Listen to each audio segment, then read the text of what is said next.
भोजपुरी की नई जानकारी के लिए हमारे साथ जुड़े। ये लाल रंग का सब्सक्राइब बटन क्लिक करें और बेल आइकन को दबाएं, जिससे नई वीडियो की जानकारी आप तक पहुंच जाए। जान लीजिए, सब्सक्राइब करना बिल्कुल फ्री है।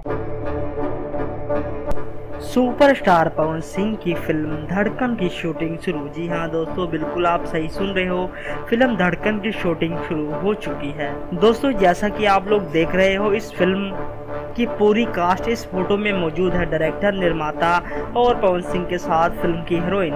दोस्तों, सुपरस्टार पवन सिंह की धड़कन के बारे में कुछ इस तरह से बताया जा रहा है कि फिल्म बहुत जबरदस्त तरीके की बनाई जाएगी। और बड़ी बात तो ये है कि इस फिल्म में पवन सिंह की और हीरोइन की लव स्टोरी जबरदस्त तरीके से देखने को मिलेगी।